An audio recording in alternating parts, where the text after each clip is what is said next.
Muito bem, meus queridos, bem-vindos a mais um Só Vai Podcast. E hoje é um dia especial, a qual nós temos uma presença ilustre de um conterrâneo meu, se eu posso dizer, um curitibano. Estamos aqui com o Pastor Messias. Pastor Messias, Que alegria, meu muito amigo. obrigado, cara, por você aceitar o convite, por estar aqui nessa mesa para a gente trocar aquela conversa cristocêntrica. Estávamos aqui já no making off, já trocando uma ideia incrível, cara, e eu falei, cara, dá o play que a conversa já tá bombando. Pastor, antes de nada, se apresenta para a galera aí, para a galera ficar ciente de quem o senhor é, qual o trabalho do senhor, o que o senhor está fazendo aqui nesse lindo e maravilhoso país chamado Espanha. Gente, muito feliz de estar com vocês. Obrigado pela introdução desde já. Meu coração hoje está impactado por essa noite, por essa oportunidade. Existem promessas que Deus faz e a gente não imagina que a gente vai viver em algum momento, né? Afinal de contas, nós somos aquilo que nós estamos vendo. Então, que bom que Deus me deu visão para ver aquilo que Ele está fazendo nesse tempo. Minha primeira viagem internacional já começa assim. Primeira de muitas, né? Primeira viagem internacional. Em outubro a gente volta. Para quem não me conhece, eu sou Messias Santos, cantor, compositor, pastor. E agora com esse privilégio extraordinário de poder estar com vocês essa noite. Inclusive, parabéns pela estrutura, parabéns por aquilo que vocês têm feito aqui nesse projeto extraordinário.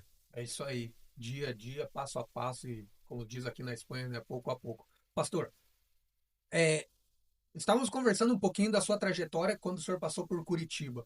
E me trouxe aqui uma nostalgia gigante. Fala um pouquinho para a galera aqui que é de Curitiba, o pessoal que, sobretudo minha família, escuta bastante meus podcasts.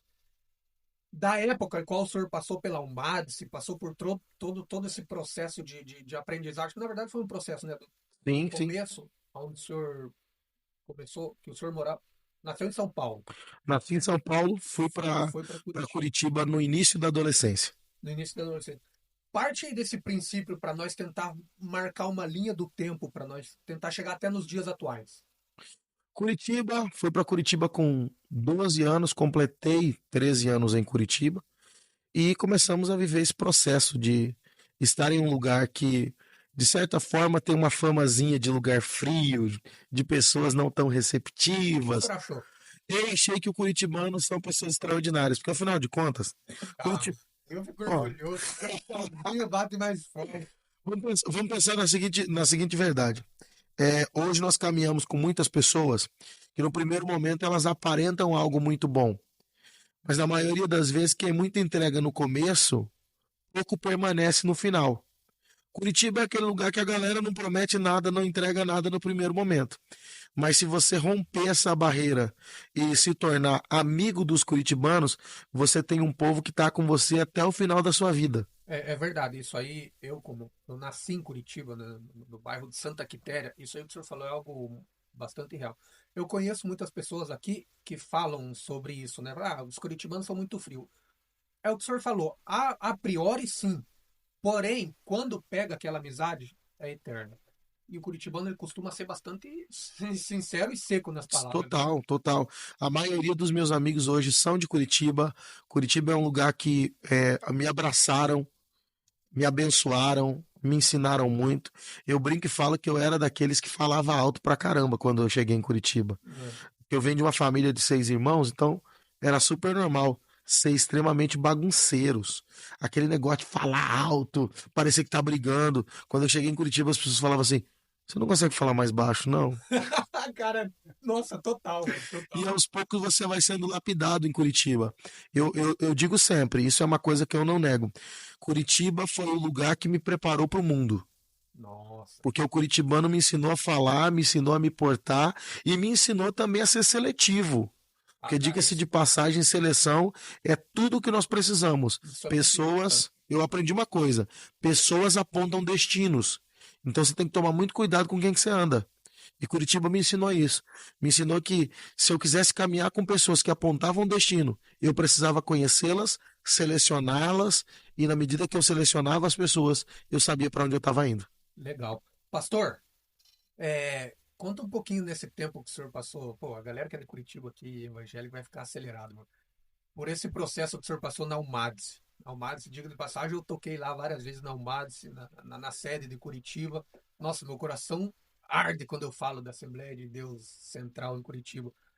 parte da minha infância foi lá tocando nos grupos de músicas, na Moriá, na Filadélfia, na UMADSE. Conta um pouquinho desse processo, a partir daí, é, a partir do processo da UMADSE até você voltar a sair de Curitiba outra vez. Eu digo sempre que a Almaty é aquele lugar que você sai, mas ela não sai de dentro de você, né? Ah, total. As histórias que a gente ouve, a realidade que a gente vive. O Mads é um lugar que me forjou muito, porque você, mesmo nos bastidores, os líderes são muito aplicados. Exemplo, eu me lembro de cantar em um coral da Almades com a divisão extraordinária.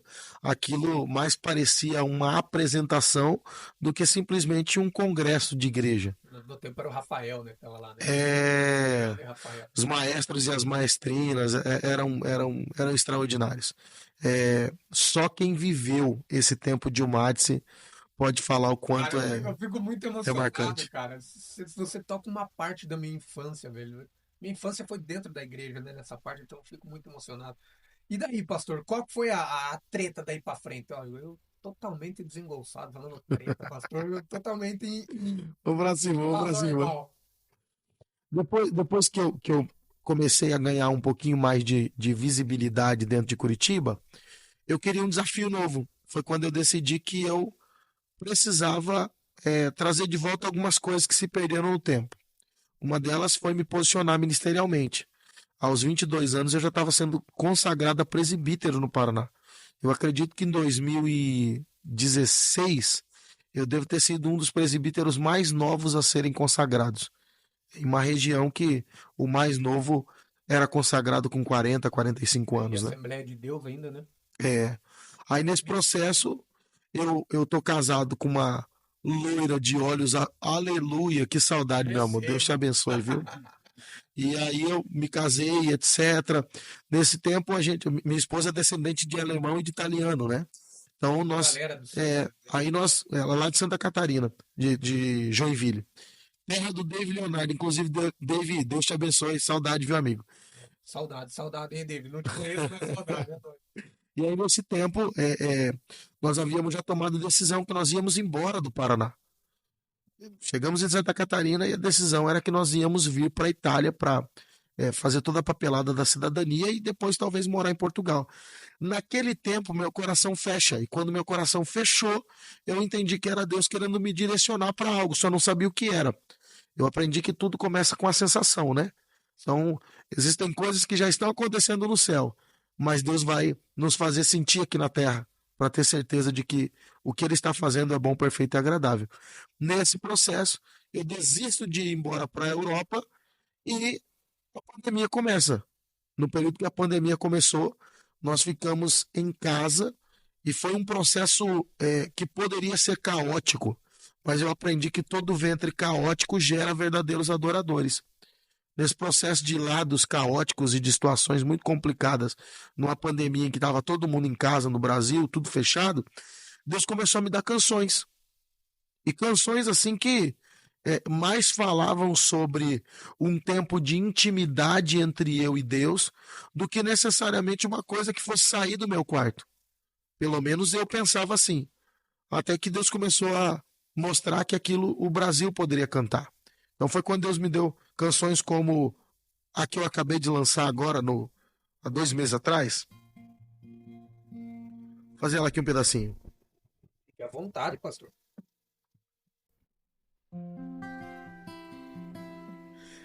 Jesus, tu és a palavra para descrever minha canção de amor. Jesus, me deixa ficar aqui. Eu descobri, não sou nada sem ti. Eu poderia estar em outro lugar, mas não há lugar melhor. Não lugar melhor que os seus braços, que os seus braços. Jesus, tu és lindo, incomparável, inexplicável. Jesus, Jesus, tu és lindo, incomparável, inexplicável. Jesus. Será que tem voz, meu querido? E aí Deus começou a nos dar canções como essa. E aí, de repente, alguém que tinha pouquíssimo para viver ao longo de 3 meses, foi indo para 6 meses, foi indo para 12 meses, e do nada Deus fez tudo. Então, às vezes, tudo que nós precisamos é um passo de fé para ver Deus se levantando e trazendo para nós as coisas mais extraordinárias que o homem pode viver. Caramba, eu tô aqui pensando agora enquanto o senhor fala, justamente olha só que, cara, é incrível, né? Na época em que todo mundo andou para trás, ou pelo menos parte da humanidade andou para trás, Deus veio com esse presente para você e abriu essa porta dando letras maravilhosas como essa, não é não? Que coisa incrível. Ou seja, eu estava pensando isso essa semana. Muitas pessoas falam do deserto, que o deserto é um lugar problemático, o deserto é um lugar difícil, mas essa semana eu estava raciocinando sobre isso, pensando, né, no meu trabalho, escutando minhas músicas, pregações, e eu cheguei à seguinte conclusão. É um pouco estranho, paradoxo que eu vou falar, mas me dá a impressão que o deserto é o melhor lugar onde se pode estar às vezes. Sabe o que é interessante? É porque Deus, quando chama Abraão, ele diz: sai de sua terra e da sua parentela e vai para uma terra que eu te mostrarei. Só que a contrapartida, quando Ismael nasce, depois Isaac nasce, a Bíblia diz que Sara vai obrigar o menino a sair da casa. Ismael vai para o deserto. E quando Abraão tenta impedir o processo, Deus diz para Abraão: dá ouvidos ao que Sara diz, porque o que eu vou fazer através de você vai alcançar até Ismael. Agora, sabe o que é interessante aqui? É entender que quando Ismael vai para o deserto, ele se torna príncipe no deserto. Tem horas que nós estamos tão preocupados com a tenda que Deus resolveu nos preparar, que nós nos esquecemos que quando Deus decide nos levar ao deserto, o deserto tem amplitude para o crescimento que Deus planejou para nós. O deserto é a estrutura que Deus prepara para entregar a bênção, não é não? Sim, sim. Tem horas que a tenda ficou muito pequena para você. E aí Deus te coloca para o deserto, porque o deserto é maior que a tenda. Isso é outro panorama que se abre, né, cara? É outro ponto de vista e um ponto de vista maravilhoso. E realmente, particularmente falando, eu acredito que também todo mundo que ouve, ou pelo menos quase todo mundo, no, no- no- nos momentos mais difíceis da minha vida foi aonde parece que mais eu me encontrei. É um pouco estranho falar isso e bastante paradoxo, mas realmente o deserto nem sempre é esse lugar tão seco como falam. Às vezes Cola, né? é preciso chegar por ali para você. É que senão você não anda. Sem guerra não há vitória. Eu acho que o ponto principal é que as pessoas elas vivem muito de buscar opções. E quando as opções acabam, Deus se apresenta. O senhor, como pastor, agora me veio uma dúvida bastante curiosa sobre esse mesmo tema. E talvez, eu não sei se há crítica construtiva, alguns dizem que não, mas o senhor não acha que nós, como cristãos, deveríamos fazer uma crítica construtiva a nós mesmos? Porque nós apresentamos um Deus que abençoa, que dá carro, que dá casa, que cura, que salva. E realmente é tudo isso. Isso não é mentira, não é algo descabido. É isso. Esse é o Deus. Mas o senhor não acha que nós estamos querendo como se diz no Paraná, né, barganhar a salvação. Ou seja, estamos querendo que as pessoas venham a Deus querendo algo em troca e não vir para adorar sem nada, com as mãos. Eu acho que o pressuposto é, a, primeiro, a nossa cultura personaliza quem Deus é. Então Deus é tudo em todos e ele será o que você precisar. Ele disse a Moisés quando se apresentou a Moisés: quando perguntarem quem foi que te enviou, diga que o eu sou te enviou. Eu acredito que para Deus há alguns paradigmas acerca do que você pensa quando chega para ele, não é um problema, porque a terra está prometida. Então, quanto a isso, a salvação é um benefício para nós e não há problema algum em, às vezes, nós sermos um pouco. Eu preciso de Deus por causa de tal situação. Eu acho que o maior problema hoje é que as pessoas não aprenderam a desfrutar Deus na grandeza daquilo que Ele é. Limitaram Deus apenas a um Deus que pode curar-me da depressão, de um Deus que pode me dar casa, de um Deus que pode me dar carro. Exatamente, esse tipo de coisa eu me refiro. Ele de fato é tudo isso. Mas o maior problema é que nós estamos limitando quem Deus é. Ele é casa para quem não tem abrigo, mas ele também é cura para quem está doente.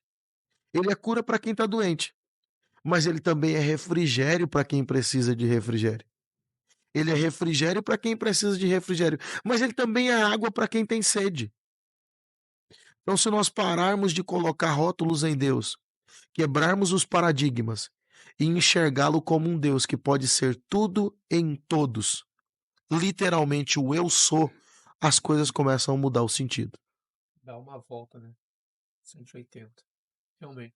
Pastor, eu queria aproveitar mais o senhor no sentido musical. Essa música que o senhor acabou de cantar, acho que, nossa, abriu meu coração. O Paulo tá ali atrás ali também, ficou, quase chorou, né? E eu queria que o senhor desse outra palhinha de uma outra obra sua aí que realmente toca na alma. Eu antes quero falar dessa próxima música, como ela surgiu. É a primeira vez que eu estou falando isso num podcast. Ah, muito cedo, muito criança, eu sofri um abuso na infância. E depois daquele abuso, eu imaginava que se eu me prendesse a revistas, a coisas que eram na época pornográficas, isso me curaria de alguma forma. Na minha época, todas as crianças que sofriam abuso caminhavam por um caminho errado. Então eu imaginava que eu caminharia pelo mesmo trajeto. E aí me tornei um viciado em pornografia. Um dia, depois de um culto, chorando muito e pedindo perdão a Deus por não conseguir me autocontrolar e sempre estar nesse tipo de pecado, eu ouvi dentro do quarto a voz de Deus que dizia: Eu amo você. Eu amo você. E foi aí que eu entendi que todo que o amor de Deus, o verdadeiro amor, lança fora todo medo. Naquele dia em diante eu comecei a viver Deus na totalidade e no processo em que eu ouvia Deus dizendo eu te amo, Deus me deu essa canção. Vamos lá.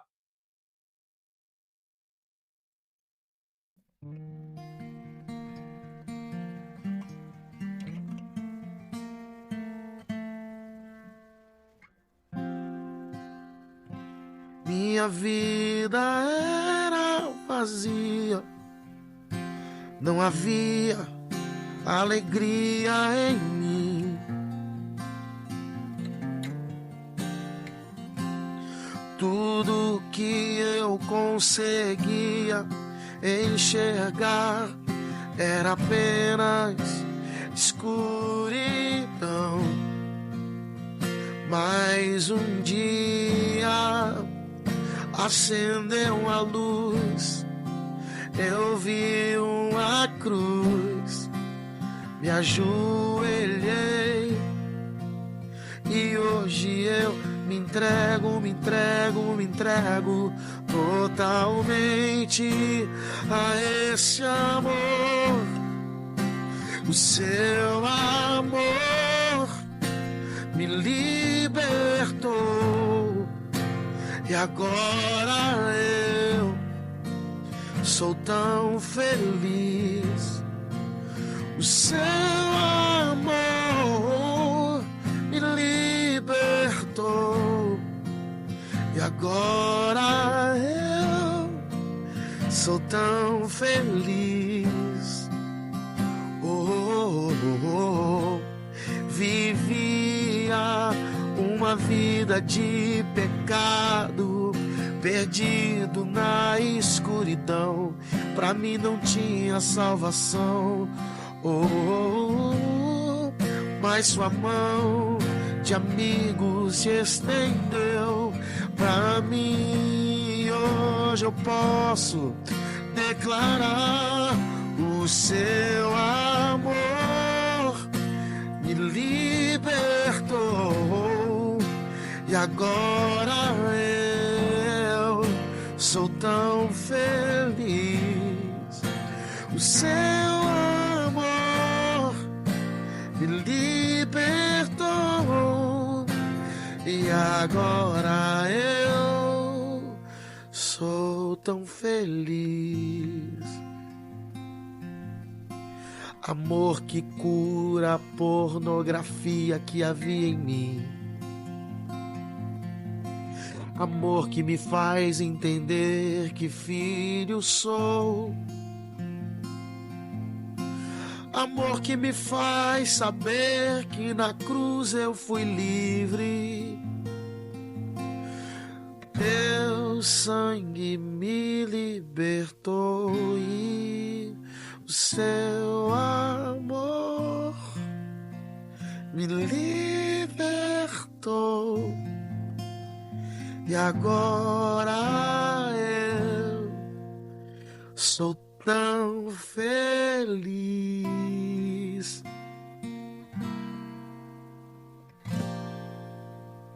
Falta palavra aí.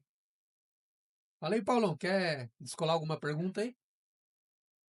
Já que ele entrou no assunto da pornografia, ver se poderia falar, porque esse assunto é muito importante para ajudar os homens frente cristão, E é porque tabu, né?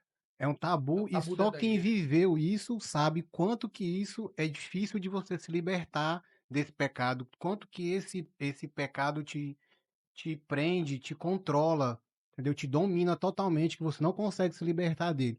Eu acho muito importante falar disso, né? Se o pastor puder comentar mais como é que ele se libertou disso, porque muitos homens vivem isso e não conseguem nem falar sobre isso com Porque é ninguém. um processo também vergonhoso também, né? Não consegue falar, não consegue se abrir, tem dificuldade para procurar o próprio pastor e conversar. E eu queria ver que o pastor falasse para nós como que foi esse processo dele se libertar, porque quem viveu isso sabe que isso é muito difícil. Isso eu posso te falar que é mais difícil de qualquer outro, do que qualquer uso de drogas, de bebidas, de álcool, de tudo. Esse vício dessa prática que te controla, te domina e destrói casamentos, destrói o homem. Ele vai destruindo os homens aos poucos, o homem vai se acabando aos poucos, sendo dominado e sem conseguir sair. E muita gente não procura ajuda. É, é, Se o pastor puder falar um pouco para a gente, seria bom, porque a gente vai ajudar alguém que estiver ouvindo aqui a criar coragem de procurar ajuda, procurar seu pastor ou em em orações e tentar se libertar desse assunto aí. Foi uma ótima colocação aí do Paulo aí, pastor. Se o senhor quiser aí. Gente, eu posso usar essa aqui? Essa? Essa câmera aí, né? Ok. A primeira coisa que eu passei a entender é que a pornografia, ela te leva a algumas perdas, e eu já vou falar sobre isso. Mas o principal problema da pornografia é que ela se desenvolve na prática de repetições. O nosso psicológico, segundo a psicologia, vai dizer que nós somos seres programáveis. Então, uma vez que eu comece a repetir algumas coisas, isso torna-se um hábito. A psicologia diz que se você fizer 90 dias o mesmo ato, isso torna um hábito. E a nossa mentalidade se programa para isso. Então nós passamos, assim como um algoritmo de Instagram passa a se comportar mediante aquilo que você aciona, mediante aquilo que você vê, A mesma coisa acontece no nosso psicológico. Nosso psicológico começa a se acostumar com repetições. E pasme vocês, existe uma região cerebral que faz com que todas as repetições se tornem uma coisa prazerosa.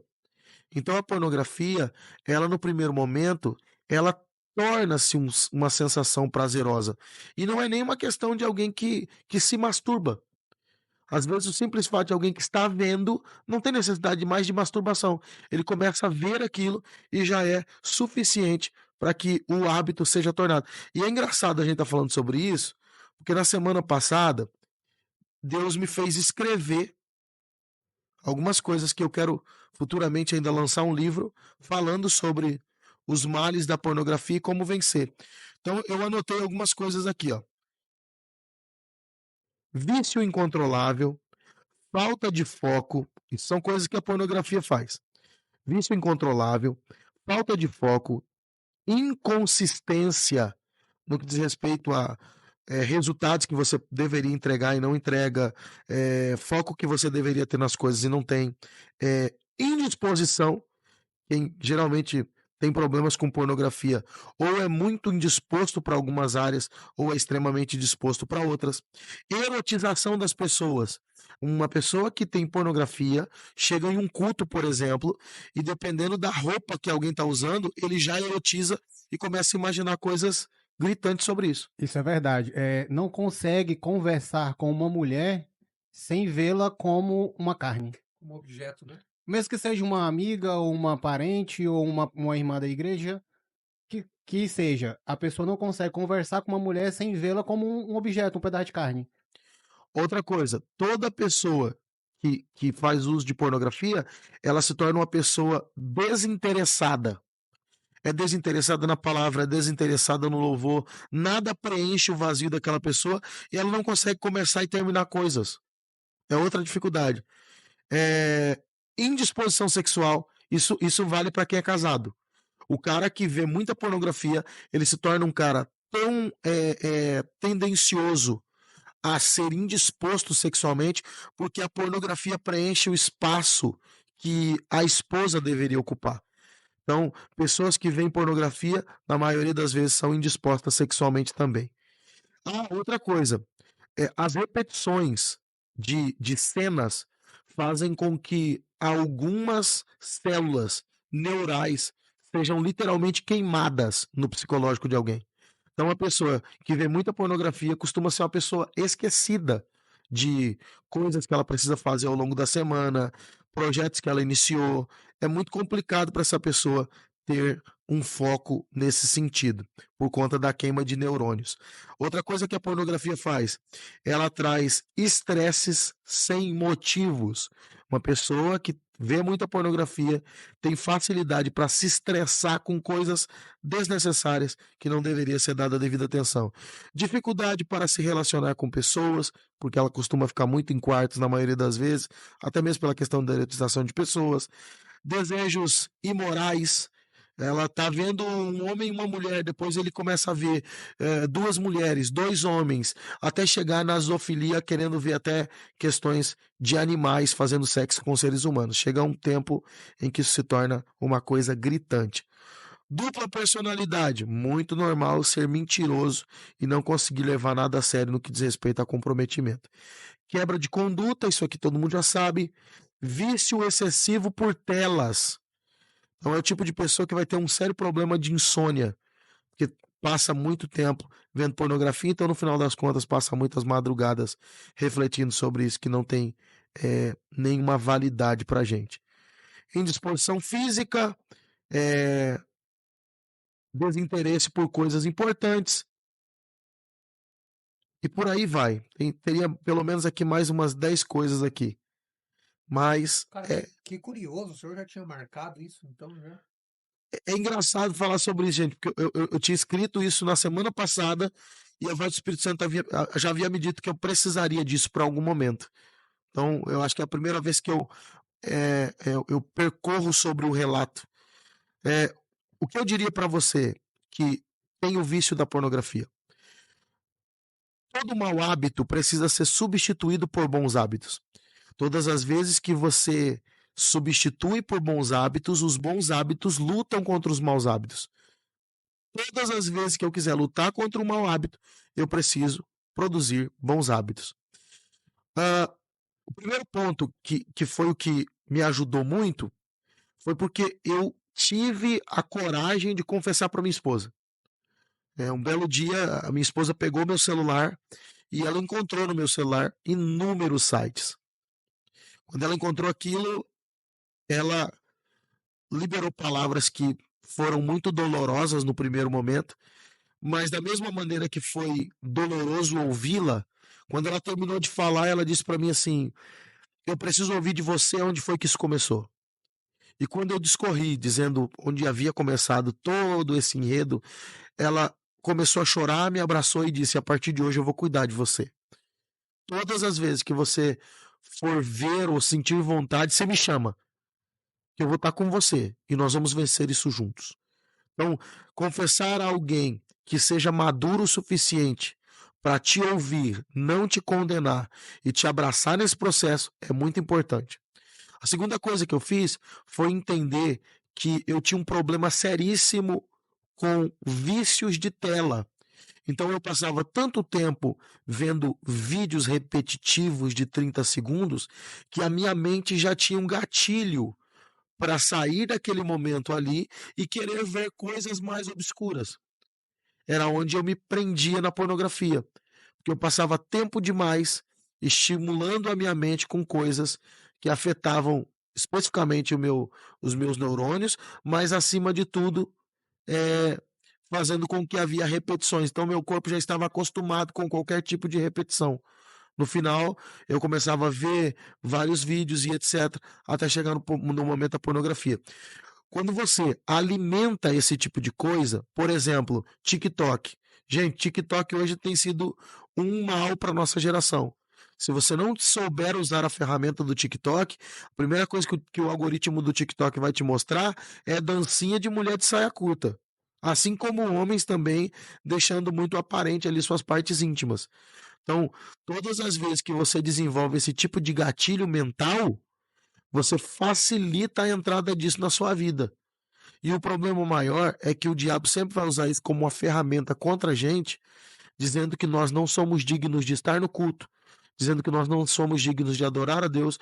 Eu cansei de ministrar louvores na igreja e sair do culto triste para baixo porque eu sabia que o diabo tinha uma forma de me condenar por aquilo. Então, a pornografia, ela te afasta de Deus, te afasta das suas obrigações, te afasta do seu propósito, causa situações complicadas como não ter foco em absolutamente nada. Pessoas que são levadas pela pornografia costumam ser pessoas não só inconstantes, mas muito mais do que isso, pessoas tristes. A pornografia pode te levar à depressão, por exemplo. Porque você vai sempre olhar para situações que você vive e vai se remeter a pensar que você não é digno de estar em nenhum dos lugares por conta daquilo que você exerce no seu quarto fechado, no seu secreto. Isso aí é uma batalha diária? Ou passado um tempo isso se esquece? Eu acredito o seguinte, ótima pergunta, inclusive. Eu acredito o seguinte, dentro de nós existem dois sentimentos, o negativo e o positivo. O que nos afasta de Deus e o que nos aproxima de Deus. O que você mais alimenta é o que cresce dentro de você. Uma vez que você alimente Cristo dentro de você, mais próximo de Cristo você estará. Uma vez que você esteja próximo de Cristo e entenda que Ele habita dentro de você, todas as vezes que o pecado chega, você não tem coragem de pecar, porque Cristo habita dentro. Eu passei a entender que eu era a morada do Espírito Santo. Então eu não podia mais trazer a pornografia para dentro da minha vida, porque quando a pornografia chegasse, Cristo estaria sentado na cadeira. Domínio próprio também, né, pastor? Exato. É um fruto do Espírito Santo, né? Exato. Então, uma vez que você entenda que o Espírito Santo habita dentro de você, uma vez que você entenda que Deus é o morador da casa, fica sem graça o pecado e dá graça para a presença de Deus. Se inverte os polos. Exato, exato. O pecado passa a não te dominar quando Cristo passa a ser o morador da sua casa. E o interessante é isso, é quando você... Porque, gente, Aqui uma verdade a ser dita. Nós precisamos aprender a denunciar aquilo que nos afasta de Deus. Em relação a que o senhor diz isso? Eu digo o seguinte: todas as vezes que um médico precisa diagnosticar alguém que está doente, ele pergunta para você quais são as sensações que você está Os tendo, sintomas. os sintomas. Quais são os sintomas? Para depois dar o diagnóstico. Quando eu não aprendo a fazer uma autoavaliação do que eu estou vivendo, eu não sei que estou doente. Nesse caso, o médico seria o pastor da igreja? O pastor da igreja, Uma orientado pelo pessoa de, próprio con- Espírito Santo. uma pessoa de confiança também vale Exato, bem? Como é que é? exato. Teria que ser. Porque sabe qual que é o nosso maior problema, gente? Nós dobramos o nosso joelho e nós dizemos assim para Deus: Deus, o Senhor me perdoa do meu pecado, mas nós não damos nome ao pecado. Nós temos que Deixa ele aprender. genérico. Nós temos que aprender a denunciar os nossos pecados. Senhor, eu te peço perdão pela pornografia que vi. Você percebe o peso e o desconforto quando eu denuncio o pecado? Porque quando você denuncia seu pecado, o diabo não pode mais te condenar. O diabo não pode mais apontar a promiscuidade que você vive, porque você reconhece o erro que você cometeu. E a Bíblia diz que quando nós reconhecemos o nosso pecado é lançado no mar de esquecimento e deles Deus não se lembra mais. Ou seja, existem momentos que eu preciso denunciar os meus pecados. Eu preciso chegar diante de Deus e deixar claro onde foi que eu errei. É só sendo gritante para ser libertador. Toda denúncia traz libertação. Porque toda denúncia causa em nós constrangimento. E todo constrangimento causa em nós revolta. E toda revolta é o princípio da mudança. Olha, enquanto o senhor estava falando aqui, eu busquei aqui na internet. O Brasil hoje tem 210 milhões de pessoas, um pouquinho mais, né? Desses 210 milhões de pessoas, vamos imaginar que a metade seja homem, né? 105 milhões. Desses 105 milhões, acho que é um pouco menos, né? Desses 105 milhões, 76% assumem que vê pornografia. Isso numa enquete que foi feita no portal Globo Notícias. Ou seja, mais da metade, ou seja, a maioria esmagadora dos homens assumem ver, consumir E os que não pornografia. assumem, fora os que não assumem, né? Que na, Fora os que prim- não, então é É. quase a o que totalidade. A massa respondeu negra na é muito pesquisa maior. que não teve coragem de assumir para não se expor, porque é muito difícil se expor. Isso é um tabu entre os É homens se que, é, expor ao que o pastor falou, confessar o seu pecado, é que se entendeu? você parar para pensar, diariamente nós cometemos pecados a rodo, né? Mas esse pecado especial é um pecado que te avergonha, não é algo que você, tipo, ó, eu menti, pastor, eu menti a semana inteira passada. Você vai lá e fala pro pastor, pastor, eu sou meio que mentiroso, pastor. Agora, você chegar na frente do seu pastor, pastor, eu vejo pornografia. É um pecado vergonhoso. É que aí que entra a grande questão. E já nem te digo se o homem for casado, Sim, então, sim. aí, Só que o ponto é, quando você não dá nome ao seu pecado, olha que coisa interessante que eu vou dizer para vocês. Até mesmo, pastor, quando a gente vai orar, a gente fala o que quer, né? A gente pede e Sim, fala, ó, Deus, eu quero isso. Você dá o nome ao sim, que você tá pedindo, né? sim.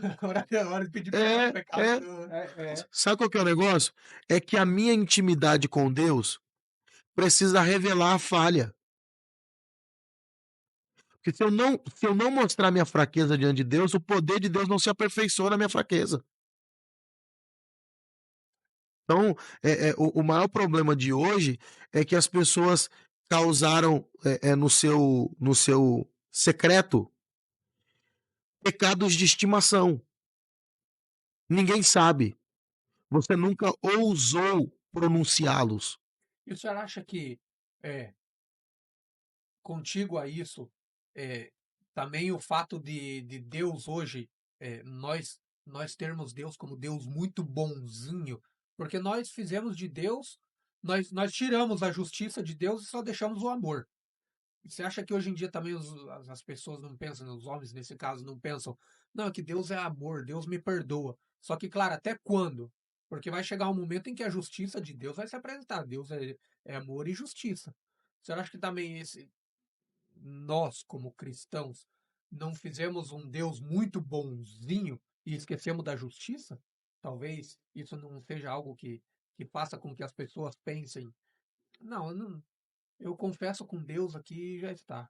Não, é que o ponto é o seguinte: pecado oculto é leve, pecado exposto é pesado. Aí bateu na tecla. Entende? Quando o meu pecado se torna um pecado exposto, ele pesa. É por isso que nós temos que aprender a dar nome ao pecado. Quando você dá nome ao pecado, você expõe ele. Quando você expõe o pecado pesa. Quando o pecado pesa, sua sã consciência bate. Quando a sua sã consciência bate, o Deus da justiça se revela. Porque o Deus da justiça quer se revelar para nos justificar e não para nos punir. Agora, o maior problema é quando eu não permito que ele seja um Deus que me justifica, em algum momento ele se torna um Deus que se torna juiz. Então, revele o seu pecado, dê nome ao seu erro. Quanto mais você expõe, mais pesado fica. E quanto mais pesado ficar, aí nós entendemos aquele texto. Lançai sobre mim todo o vosso fardo, porque o meu fardo é leve. Quando você der nome ao seu pecado, vai ficar tão pesado que a graça vai ser a única que vai te sustentar, vai suprir suas necessidades e vai te fazer entender que mesmo distante, há um Cristo que se aproxima para dizer: eu amo você, e já que você deu nome a seu pecado, eu lanço ele no mar de esquecimento e deles não me lembro mais. Caraca. Uma aula, não é bom, Paulo? Top, hein? Cara, nós viemos aqui para falar de uma coisa, afinal acabamos falando de outra, mas o fato é que foi algo muito produtivo. E eu tenho certeza que, sobretudo, esse tema vai ser de, de, de grande bênção aí para muitas pessoas que nos escutam, que nos ouvem, porque realmente é um mal que assola esse século, né? Juntamente com a depressão e outros grandes problemas pessoais de cada um. Pastor, eu queria agradecer ao senhor pela presença, só que antes de ir, nós deixamos aqui um espaço livre para o senhor, para os convidados, dar uma palavra de ânimo para o ouvinte. E no dia de hoje não seria diferente. Toma o seu tempo, olha para essa câmera e dá uma palavra de ânimo e abençoe a vida dos nossos ouvintes aí, segundo o que o senhor tocar no coração. Na sala de casa um dia, no meio do meu pecado, Deus olhou para mim e disse: Messias, eu te amo. Eu te amo e eu não me envergonho dos seus pecados. No Calvário eu morri por eles. Tudo para não te perder. Assim como Deus me amou e me fez entender que esse amor lançava fora todo o medo e desconstruía tudo aquilo que eu havia construído como uma barreira. Esse amor hoje te alcança. Indiferente da sua crença, se você é cristão ou não, dobre seus joelhos. Confesse Cristo como seu Salvador e Senhor. E Ele vai transformar a sua vida como Ele transformou a minha. De um menino na favela de São Paulo, que tinha tudo para dar errado. Hoje nesse podcast incrível. Aqui em Barcelona, dizendo que Jesus pode mudar histórias. Ele mudou a minha e vai mudar a sua também. O aceite e creia que Ele é o Salvador da sua alma. Não outro. Apenas Ele. O caminho, a verdade e a vida. Amém. Topzera. Pastor, se quiser despedir-nos aí com uma música sua, nós ficaremos gratíssimos. Gratíssimos, tá certo? Eu falei gratos. Ficaremos gratos. Galera, um grande abraço para todo mundo. Curta, comentem, compartilhem e fiquem aí com essa linda e maravilhosa música do Pastor Messias. Ficamos até o próximo podcast. Um grande abraço e até mais. O seu amor me libertou e agora eu sou tão feliz. O seu amor me libertou e agora eu sou tão feliz. Em ti, Jesus, sou tão feliz.